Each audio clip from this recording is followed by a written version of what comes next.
बिस्मिल्लाहिर्रहमानिर्रहीम। अस्सलाम वालेकुम स्टूडेंट्स, मैं हूं हसन फरीद, आपका फिजिक्स टीचर। आज का हमारा टॉपिक है एप्लीकेशन टू बैलिस्टिक मिसाइल्स। तो आइए स्टार्ट करते हैं आज का लेक्चर। स्टूडेंट्स, टॉपिक का नाम आप लोगों के सामने लिखा है, लेकिन इसमें जो वर्ड है, ये मिसाइल जो वर्ड है, इसको प्रोनाउंस करने में जरा ध्यान करना आप लोगों ने, क्योंकि उर्दू में इसको मिसाइल लिखा जाता है, लेकिन एक्चुअली इसकी प्रोनाउंसिएशन जो है वो मिसाइल्स है। तो ये बैलिस्टिक मिसाइल्स में सबसे पहले तो हमें वर्ड बैलिस्टिक को अंडरस्टैंड करना पड़ेगा। तो आइए जरा देखते हैं कि बैलिस्टिक फ्लाइट्स क्या होती हैं।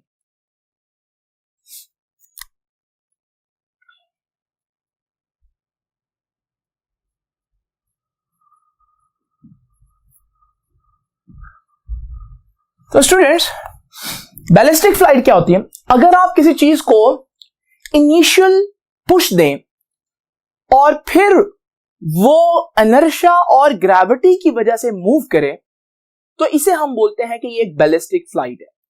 मिसाल के तौर पर, अगर आप बैलिस्टिक फ्लाइट को समझना चाहते हैं तो पहले आपको एग्जांपल देनी होगी कि वो कौन सी चीज है जो बैलिस्टिक नहीं है। तो उसमें एग्जांपल दूंगा, जैसे aeroplane.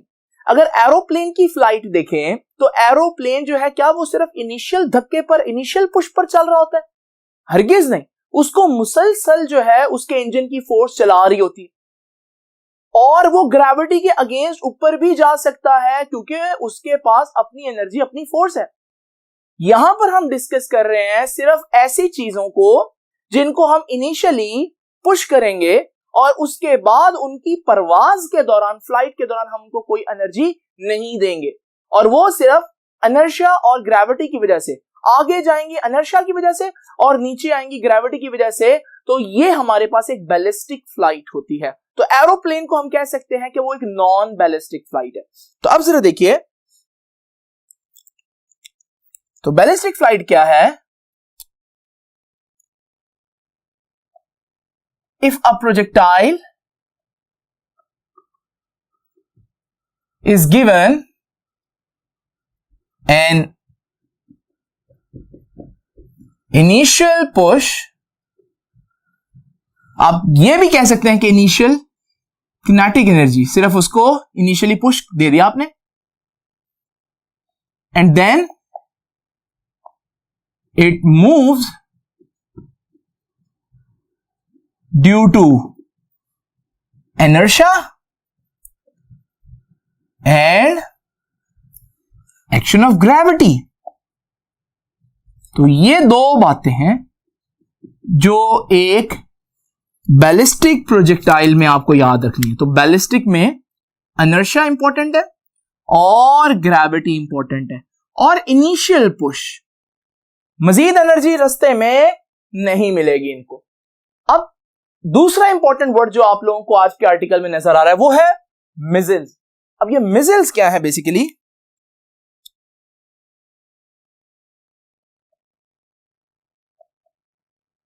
Missile Latin word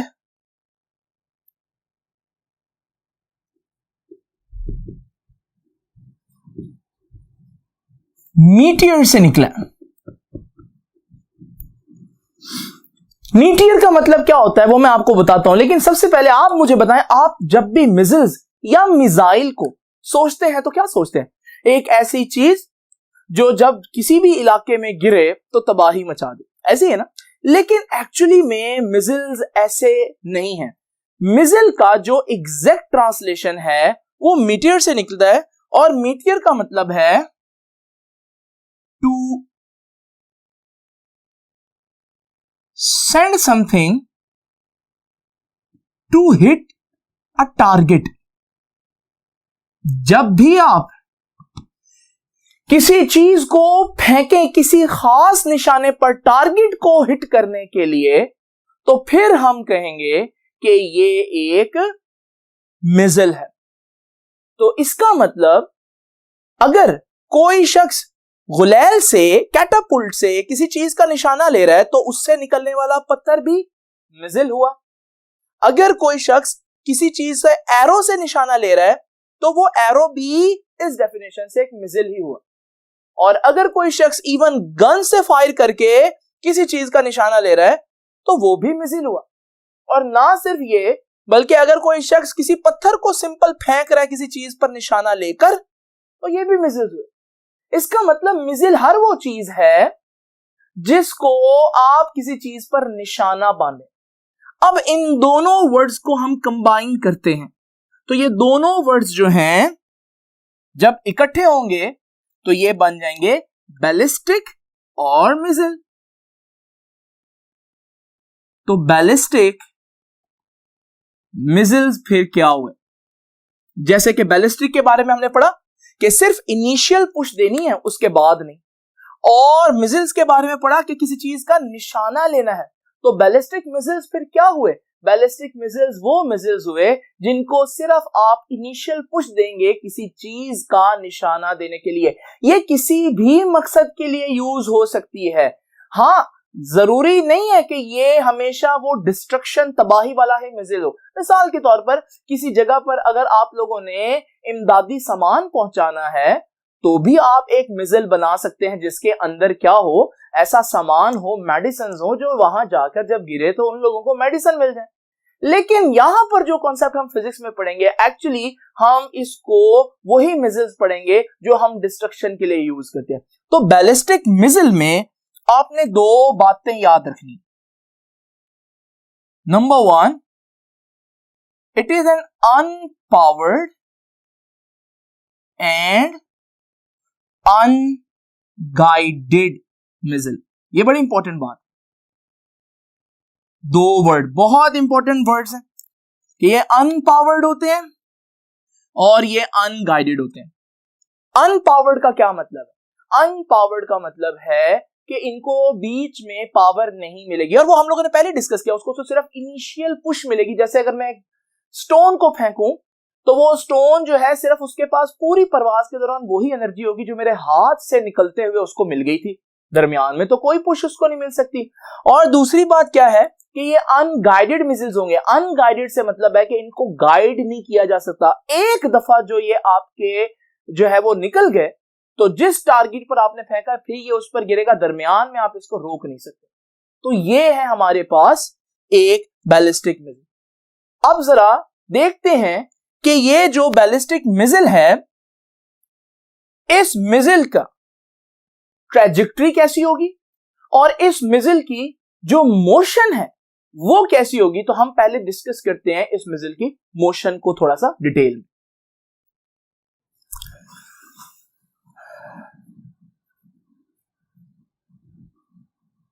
students, अभी हम बैलिस्टिक मिसिल की मोशन को थोड़ा सा डिटेल में डिस्कस करेंगे। सबसे पहले तो मैंने अभी आप लोगों को बताया कि एक बैलिस्टिक मिसिल जो है वो अनगाइडेड है, अनपावर्ड है। जरा देखते हैं, अगर मेरे पास एक बैलिस्टिक मिसिल हो और मैं उसको फायर करूं तो उसकी मोशन कुछ इस तरह से बनेगी। अब इस मोशन को जरा ध्यान से देख लें, और अब मैं पहले आपसे कुछ और डिस्कस करता हूं, फिर इस मोशन की तरफ भी आते हैं। जरा तवज्जो कीजिएगा। अगर मैं किसी चीज को हॉरिजॉन्टल फेंकूं और उस जगह पर ना कोई एयर फ्रिक्शन हो ना कोई सरफेस की फ्रिक्शन हो, तो आपको मालूम है न्यूटन का पहला लॉ कहता है कि जिस चीज को फेंकेंगे उसकी स्पीड जो है वो हमेशा कांस्टेंट रहेगी, क्योंकि ना एयर फ्रिक्शन है, कोई फ्रिक्शन उसको रोक नहीं रही। तो हमारे पास जब किसी चीज को हॉरिजॉन्टल फेंकेंगे तो कुछ सिनेरियो इस तरह सा बनेगा कि वो वक्त के बराबर वक्फों में बराबर फासला तय करेगी। It will cover equal distance in equal interval of time, क्योंकि स्पीड कांस्टेंट है। ये हो गई हॉरिजॉन्टल मोशन। आप लोग जानते हैं इसको हम हॉरिजॉन्टल मोशन कहते हैं। और ये हॉरिजॉन्टल मोशन किस वजह से है? क्यों वो आगे चलता जा रहा है मेरे हाथ से छूट जाने के बाद भी? क्योंकि इनर्शिया कहता है कि जब कोई चीज चल रही हो तो वो चलते रहना चाहती है। तो इसका मतलब हमारे पास हॉरिजॉन्टल मोशन की वजह कौन है? इनर्शिया। आप कहेंगे सर ये तो स्ट्रेट लाइन मोशन है, आप इसको यहां क्यों बता रहे हैं? अभी जरा देखिएगा, आपको समझ आएगी कि मैं यहां क्यों बता रहा हूं। अब जरा देखें, इमेजिन करें कि अगर मैं किसी चीज को बिल्कुल एग्जैक्ट वर्टिकल फेंकूं। आपको मालूम है जब हम किसी चीज को वर्टिकल फेंकें तो ग्रेविटी डाउनवर्ड खींच रही होती है, तो आहिस्ता आहिस्ता उस चीज की स्पीड ऊपर जाते हुए कम होगी। अब जब इसकी स्पीड कम होगी, जो इसकी मोशन है वो कुछ इस तरह से होगी। मैंने डिफरेंट टाइम में इसकी पिक्चर्स यहां पर आपके सामने बनाई है। जरा देखें यहां पर हमारे पास कि शुरू में वो ज्यादा डिस्टेंस कवर कर रही थी उतने टाइम में, लेकिन आहिस्ता आहिस्ता डिस्टेंस कम हो रहा है क्योंकि डी एक्सेलरेशन हो रहा है, ग्रेविटी नीचे को खींच रही है। ये है हमारे पास एक वर्टिकल मोशन। और आप अगर पूछें कि वर्टिकल मोशन इस तरह से किस वजह से है, तो मैं कहूंगा कि वर्टिकल मोशन इस वजह से ड्यू टू ग्रेविटी है। जिस तरह से हॉरिजॉन्टल मोशन के इस तरह के होने की वजह इनर्शिया है, इस तरह से वर्टिकल मोशन होने की वजह जो है वो एक्शन ऑफ ग्रेविटी है। इन दोनों बातों को बड़े अच्छी तरह से देख लें गौर से और जहन नशीन कर लें, क्योंकि अब मैं आपको नेक्स्ट बात बताने लगा। तो मैं बात कर रहा था बैलिस्टिक मिसाइल्स की। मैं एक बॉल को आपके सामने अभी इसी बैलिस्टिक मोशन में लेकर आऊंगा और मैं क्या करूंगा कि बराबर टाइम के बाद उसकी एक एक पिक्चर कैप्चर करूंगा कि वो कहां पहुंची। तो जरा देखिए, ये बॉल मैंने फेंकी और मैं मुसलसल इसकी पिक्चर्स खींचता जाऊंगा ताकि मुझे पता चले कि बॉल की जो मूवमेंट है मैं उसको ट्रेस कर सकूं। अब जरा देखिए जी, ये प्रोजेक्टाइल कंप्लीट हो गया। अब आप जरा देखें, यहां पर बॉल ने 2 डायमेंशंस में मूव किया। बॉल ऊपर भी गई है और बॉल आगे भी गई है, हाइट भी कवर की और रेंज भी कवर की। लेकिन जो बात नोट करने वाली है वो जरा देखिएगा, हमारे पास अगर आप ये देखना चाहते हैं कि बॉल ने आगे किस पैटर्न पर ट्रेवल किया है, तो मैं सिर्फ आगे जाने वाली मोशन को आपके सामने यहां अलग करता हूं। आप देख रहे हैं, कुछ देखकर आपको याद आया ये कौन सी मोशन है? ये तो बिल्कुल वही मोशन है जो इनर्शिया की वजह से कांस्टेंट स्पीड में होती है। क्योंकि देख ले कि बराबर टाइम के बाद जब मैं तस्वीर खींच रहा हूं तो बॉल बराबर दूर जा रही है, इक्वल डिस्टेंस ट्रेवल कर रही है इक्वल इंटरवल ऑफ टाइम में। इसका मतलब ये हुआ कि बॉल की अगर आगे जाने वाली मोशन को ध्यान से देखा जाए तो वो तो एक्चुअली ड्यू टू इनर्शिया है। The horizontal motion of the ballistic projectile और the ballistic missile is because of inertia. उसके बाद नेक्स्ट चीज देखिए, अब मैं इसमें से जो वर्टिकल मोशन है यानी कि बॉल के ऊपर जाने का जो पैटर्न था उसको भी अलग करता हूं। और जरा देखें, क्या कुछ पैटर्न को देखकर याद आया आपको? तो स्टूडेंट्स, ये तो बिल्कुल वैसे ही पैटर्न है जिस तरह से किसी चीज को आप सिंपल ऊपर फेंके तो आहिस्ता आहिस्ता उसकी स्पीड कम होती है और एक पॉइंट पर आकर वो रुकता है, फिर वापस आता है। इसका मतलब अगर हम प्रोजेक्टाइल की वर्टिकल मोशन देखें तो वो बिल्कुल वैसे ही है जैसे due to gravity vertical motion होती है। इसका मतलब प्रोजेक्टाइल में वैसे तो नजर नहीं आता, लेकिन अगर आप प्रोजेक्टाइल को क्लेवरली इस तरह से ऑब्जर्व करें तो आपको पता चलेगा कि प्रोजेक्टाइल के 2 मोशंस हैं। और मजे की बात है कि दोनों इंडिपेंडेंट मोशंस हैं। जैसे वर्टिकल मोशन थी, हॉरिजॉन्टल में चलने के बाद भी वर्टिकल मोशन वैसी ही रही, डिस्टर्ब नहीं हुई। इसका मतलब एक्स एक्सिस की मूवमेंट वाई एक्सिस की मूवमेंट को डिस्टर्ब नहीं कर सकती, वाई एक्सिस की मूवमेंट एक्स एक्सिस की मूवमेंट को डिस्टर्ब नहीं कर सकती। तो ये बेसिकली हमारे पास 2 इंडिपेंडेंट मोशंस हैं। तो अब जरा मैं आपको यहां पर लिखता हूं कि आप लोगों ने याद क्या करना है। तो ये देखिए, हमारे पास मोशन ऑफ बैलिस्टिक मिसाइल क्या है? It is the superposition. Superposition का क्या मतलब है? It is a combination, basically superposition of 2 independent motions. 2 independent motions का कॉम्बिनेशन है, जिनमें से पहली मोशन है हॉरिजॉन्टल और दूसरी मोशन है वर्टिकल। और मैंने अभी आप लोगों को बताया कि जो हॉरिजॉन्टल मोशन है वो किस वजह से हो रही है? Due to inertia. और दूसरी बात मैंने आपको बताई कि हॉरिजॉन्टल मोशन में जो स्पीड है वो कांस्टेंट है, because there is no acceleration, there is no force which is trying to stop the horizontal motion. कोई फ्रिक्शन नहीं है जो उस बॉल को आगे जाने से रोके या उसकी स्पीड कम करे। वर्टिकल मोशन जब देखें तो वर्टिकल मोशन क्या है? ड्यू टू ग्रेविटी है।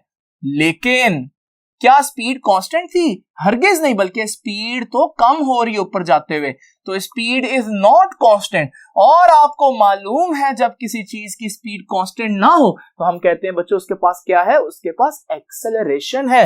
और यहां पर हमारे पास ये एक्सेलरेशन की वैल्यू भी आप बता सकते हैं, क्योंकि ग्रेविटी का एक्सेलरेशन है तो वो तो हर चीज के लिए कितना होता है? 9.8 मीटर्स पर सेकेंड स्क्वायर। ये थी हमारे पास इस प्रोजेक्टाइल की, इस बैलिस्टिक प्रोजेक्टाइल की या बैलिस्टिक मिसाइल की मोशन जो है वो किस तरह से बनी है। अब जरा हम डिस्कस करते हैं एक और चीज, तवज्जो से देखिएगा, और वो चीज है ट्रेजेक्ट्री ऑफ बैलिस्टिक मिसाइल। तो आज का जैसे कि आर्टिकल ही बैलिस्टिक मिसाइल्स के बारे में है, अब हम डिस्कस करेंगे बैलिस्टिक मिसाइल की ट्रेजेक्ट्री क्या है। बेसिकली ट्रेजेक्ट्री क्या होती है? ट्रेजेक्ट्री होती है किसी भी चीज का पाथ। जब कोई चीज कहीं से गुजरे, अगर आप उसका पाथ ट्रेस करें, उसका रास्ता ट्रेस करें, तो हमारे पास वो बनेगी उसकी ट्रेजेक्ट्री। तो फिर ट्रेजेक्ट्री ऑफ बैलिस्टिक मिसाइल क्या हुआ? Path followed by A ballistic missile, path followed by A ballistic missile. अगर एक बैलिस्टिक मिसाइल जिस पाथ से गुजरता है उसे हम बोलते हैं बैलिस्टिक ट्रेजेक्ट्री। अब आप पूछेंगे सर ये ट्रेजेक्ट्री कैसी होगी? ट्रेजेक्ट्री यानी कि इसका पाथ स्ट्रेट भी हो सकता है, और यहां पर हम लोगों ने देखा कि ये तो पाथ कर्व था, लेकिन कर्व्स की कई किस्में होती हैं। आइए जरा थोड़ी सी डिटेल देखते हैं कि ये कर्व्स की क्या क्या किस्में होती हैं। स्टूडेंट्स जरा इमेजिन करें, ये मेरे पास एक कॉर्नेटो है। आप कहेंगे ये कॉर्नेटो यहां क्या कर रही है? ये कॉर्नेटो बेसिकली मैथमेटिक्स में कोन कहलाती है। ये एक शेप है मैथमेटिकल। मैं इसको डिफरेंट एंगल्स पर कट करूंगा। अगर मैं इसको बिल्कुल हॉरिजॉन्टल कट करूं तो मेरे पास जो शेप बनेगी इसे हम सर्कल कहते हैं, और आप लोग इसे बड़ी अच्छी तरह से जानते हैं। अगर मैं इसको थोड़े से एंगल पर कट करूं तो फिर मेरे पास ये सर्कल नहीं एक और शेप बनेगी जिसे हम एलिप्टिकल या एलिप्स कहते हैं। और इसी तरह अगर मैं इसको इस तरह से कट करूं तो फिर हमारे पास ये जो सेक्शन होगा इसे बोलते हैं पैराबोलिक कर्व। पहली दो शेप्स क्लोज है और आखिरी शेप जो है वो पैराबोलिक, वो हमारे पास जो है वो क्लोज नहीं है। अब जरा तवज्जो कीजिएगा, अगर मैं दोनों को थोड़ा सा जूम करके देखूं तीनों को, तो जूम करके देखने पर तीनों शेप्स जो हैं वो कंफ्यूजिंग हैं। पता नहीं चल रहा कि कौन सी शेप कौन सी। अगर हम पूरी पिक्चर देखें तो फिर तो पता चल रहा है कि पैराबोलिक कौन सी है, एलिप्टिकल कौन सी है, सर्कल कौन सी है। लेकिन जूम करने पर क्योंकि आपको सिर्फ कर्व का कुछ पोर्शन नजर आएगा, तो कर्व्स में फर्क करना, डिस्टिंक्शन करना बड़ा मुश्किल काम है। इस सिस्टम का हमारे आज के टॉपिक से क्या ताल्लुक है जरा देखते हैं। इमेजिन करें कि मैं एक प्रोजेक्टाइल को जमीन पर फेंकता हूं। जब ये प्रोजेक्टाइल फेंकता हूं तो मैं इसकी ट्रेजेक्ट्री यानी कि इसके पाथ को ट्रेस करता हूं और मेरे पास ये एक कर्व आई। जरा देखें कि ये कर्व नीचे वाली किस कर्व से मैच कर रही है? ये तो पैराबोला से मैच कर रही है। इसका मतलब फिर क्या हुआ कि trajectory of a projectile is parabolic. कि एक प्रोजेक्टाइल जो है, जो बैलिस्टिक प्रोजेक्टाइल है, उसकी ट्रेजेक्ट्री क्या होती है? पैराबोलिक। लेकिन आपने देखा यहां पर मैंने जमीन को फ्लैट कंसीडर किया क्योंकि मैंने उसको बहुत थोड़ी रेंज पर फेंका है। वैसे जमीन स्फेरिकल है, लेकिन अगर हम थोड़ा सा डिस्टेंस ट्रेवल करें तो वो उसका कर्वेचर इतना कम होगा कि उसको हम फ्लैट कंसीडर कर सकते हैं। जैसे आपके घर का फर्श जो है वो तकरीबन फ्लैट ही दिखता है। लेकिन अगर रियलिटी में हम इस पिक्चर को जूम आउट करें तो जूम आउट करने पर जो हमारे पास सिचुएशन बनेगी वो तो एक स्फेरिकल अर्थ होगी। अब जरा इसको देखें तो हमारे पास दोबारा से मैं प्रोजेक्टाइल थ्रो करूंगा, लेकिन जरा तवज्जो कीजिएगा, force of gravity towards the centre होती है। अब हमारे पास फोर्स ऑफ ग्रेविटी की लाइंस जब मैं ड्रॉ करूंगा तो वो पहले की तरह हमारे पास अब पैरेलल नहीं है, और क्योंकि ये चेंज आ गया है तो हमारे पास जो उस प्रोजेक्टाइल की मोशन है अब वो चेंज हो जाएगी। तो जरा देखें, दोबारा से मैं इसको फेंकता हूं तो ये कर्व जो है, जरा ध्यान कीजिएगा, ये हमारे पास नीचे कौन सी कर्व से मैच कर रही है? तो स्टूडेंट्स ये तो अब एलिप्टिकल पाथ है। इसका मतलब लॉन्ग रेंजेस पर अगर आप देखेंगे तो हमारा बैलिस्टिक प्रोजेक्टाइल जो है वो एलिप्टिकल पाथ बनाएगा, और शॉर्ट रेंज पर आप देखेंगे तो हमारा जो बैलिस्टिक प्रोजेक्टाइल है वो पैराबोलिक कर्व बनाएगा। और अगर आपको अंडरस्टैंड नहीं हो रहा तो आप दूसरी सिचुएशन में जमीन को थोड़ी देर के लिए इनविजिबल सपोज कर लें और प्रोजेक्टाइल को गिरने दें, तो आप देखेंगे कि प्रोजेक्टाइल वाकई में एक एलिप्टिकल शेप बनाएगा। तो ये थी हमारे पास कि ट्रेजेक्ट्री कैसी होगी प्रोजेक्टाइल की। तो अब इसको लिखना किस तरह से है, आइए देखते हैं स्टूडेंट। तो स्टूडेंट्स हमारे पास ट्रेजेक्ट्री, आज से पहले आपको बताया जाता कि ट्रेजेक्ट्री पैराबोलिक होती है, लेकिन आज हम लोगों ने देखा कि ट्रेजेक्ट्री पैराबोलिक होने के साथ साथ एलिप्टिकल भी हो सकती है। यह डिपेंड करता है कि सिचुएशन क्या है। मिसाल के तौर पर अगर हम शॉर्ट रेंज पर किसी प्रोजेक्टाइल को फेंकें तो अर्थ जो है वो फ्लैट कंसीडर की जाएगी। इस सूरत में हमारे पास जो पाथ बनेगा वो पैराबोलिक होगा। लेकिन अगर वही प्रोजेक्टाइल लॉन्ग रेंज पर फेंका जाए तो फिर हमारे पास अर्थ जो है वो फ्लैट नहीं बल्कि स्फेरिकल कंसीडर की जाएगी, और इस सूरत में हम कहेंगे ये पाथ एलिप्टिकल है।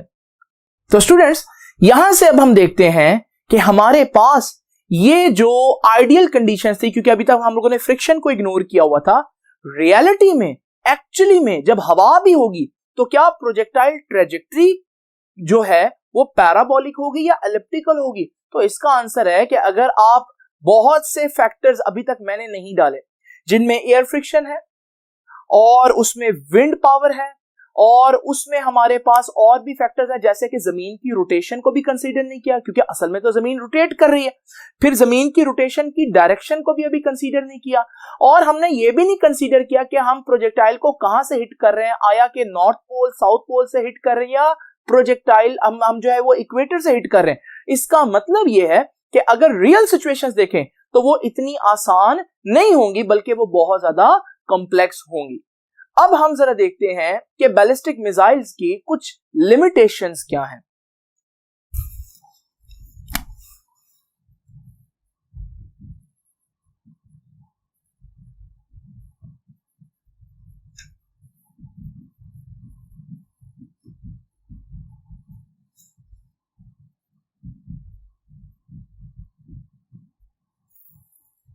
तो स्टूडेंट्स अभी हम देखते हैं कि बैलिस्टिक मिसाइल्स की लिमिटेशन क्या है। देखिए सबसे पहले मैंने बताया कि ये क्या है, अनपावर्ड। जब ये अनपावर्ड है तो डेफिनेटली ये ज्यादा दूर नहीं जा सकते, तो इनकी रेंजेस जो हैं वो काफी शॉर्ट रेंजेस होंगी। दूसरी इंपॉर्टेंट बात कि मैंने ये भी बताया कि ये अनगाइडेड है। अनगाइडेड है तो फिर जिस लम्हे ये आपके पास से चले गए आप इनको फिर से कंट्रोल नहीं कर सकते, और अगर कहीं थोड़ा सा भी गलती हो गई तो फिर ये टारगेट को मिस कर जाएंगे क्योंकि आप बाद में इनको कंट्रोल नहीं कर सकते। इनका किसी किस्म का कंट्रोल टावर से किसी किस्म का राब्ता नहीं होता। जैसे कि प्लेन्स अपनी डायरेक्शन चेंज कर सकते हैं, ये नहीं कर सकते। तो हमारे पास ये अनगाइडेड हुए तो इनकी अनचेंजेबल ट्रेजेक्ट्री हुई, चेंज नहीं हो सकती। अगर गलत चले गए तो फिर गलत ही गिरेंगे। और तीसरी इंपॉर्टेंट बात यह है कि दे हैव हाई हाइट। जब ये प्रोजेक्टाइल्स को फेंका जाता है तो ये पहले बहुत ज्यादा हाइट तक जाते हैं और फिर जाकर ये नीचे गिरते हैं, जिसकी वजह से ये रडार की जो पहुंच है उसमें ये आ जाते हैं और ये डिटेक्ट हो जाते हैं। और जैसे ही ये डिटेक्ट हुए तो फिर इनको आराम से इनका जो है वो एक एंटी बैलिस्टिक मिसाइल होता है जिससे इनको रोका जा सकता है, हवा में तबाह किया जा सकता है। तो ये हमारे पास हाई हाइट की वजह से डिटेक्टेबल हैं इन रेडार। और फिर हमारे पास इसी तरह से, क्योंकि ये हमारे पास बैलिस्टिक मिसाइल्स हैं, हर बैलिस्टिक मिसाइल की ट्रेजेक्टरी ग्रेविटी कंट्रोल करेगा, इनका जो पाथ है वो भी काफी हद तक प्रिडिक्ट किया जा सकता है, जिसकी वजह से क्या है कि अगर कहीं ये डिटेक्ट होते हैं तो इनके डिटेक्ट होने पर रडार फौरन से सेंस कर लेगा कि ये यहां पर मौजूद है, और हमें मालूम है ये अपनी डायरेक्शन तो चेंज कर नहीं सकते, हमें मालूम है इन्होंने इसी पॉइंट पर गिरना है, तो जिस जगह पर गिरना है वहां पर लोग पहले से ही अपने आप को सेव कर सकते हैं, वो जगह जिसको तबाह करना है वो उसको पहले से ही सेफ बना सकते हैं। इसका मतलब इसका प्रिडिक्टेबल पाथ जो है वो इसको इतनी डिस्ट्रक्शन, इतनी तबाही नहीं करने देगा। जहां इसके कुछ फायदे हैं वहां इसके कुछ नुकसानात भी हैं। तो फिर अगर इनमें कुछ प्रॉब्लम्स हैं, इसकी लिमिटेशंस हैं, तो फिर इनकी जगह कौन से ऐसे मिसाइल्स हैं जिनको यूज किया जा सकता है? उन्हें हम बोलते हैं कि गाइडेड मिसाइल्स। गाइडेड मिसाइल्स, जैसे कि नाम से जाहिर हो रहा है कि एक तो ये गाइडेड है और ये पावर्ड भी है, तो इन्हें हम बोलते हैं कि ये पावर्ड और गाइडेड है। गाइडेड का मतलब है कि इनमें कोई चिप, कोई ऐसा कंट्रोल सिस्टम होगा जो इसकी डायरेक्शन को कंट्रोल कर सकता है, और इवन के अगर कहीं पर ये गलत चले जाते हैं तो आप इनकी डायरेक्शन को कंट्रोल कर सकते हैं। मिसाल के तौर पर जब आपने फेंकने से पहले एयर को कैलकुलेट किया, एयर की स्पीड कुछ और थी, लेकिन जैसे ही हुआ तो हमारे पास किसी वजह से एयर की स्पीड चेंज हो गई, जिससे वजह से अपने टारगेट को मिस कर देगा, तो फिर हम इसको कंट्रोल कर सकते हैं, ये अपने टारगेट को फिर भी अचीव कर सकता है। तो एक तो इसकी चेंजेबल ट्रेजेक्टरी है, इसकी ट्रेजेक्टरी को चेंज किया जा सकता है। दूसरी इंपॉर्टेंट बात कि हमारे पास ये लो हाइट्स पर ट्रैवल कर सकते हैं। आप यूं समझ लें जैसे ये बिल्कुल हमारे पास प्लेन की तरह होते हैं, इनको कंट्रोल किया जा रहा होता है। तो हमारे पास ये कम हाइट पर चलेंगे तो ये रडार से बच भी सकते हैं। तो ये थी हमारे पास कुछ बैलिस्टिक मिसाइल्स के बारे में आज का टॉपिक।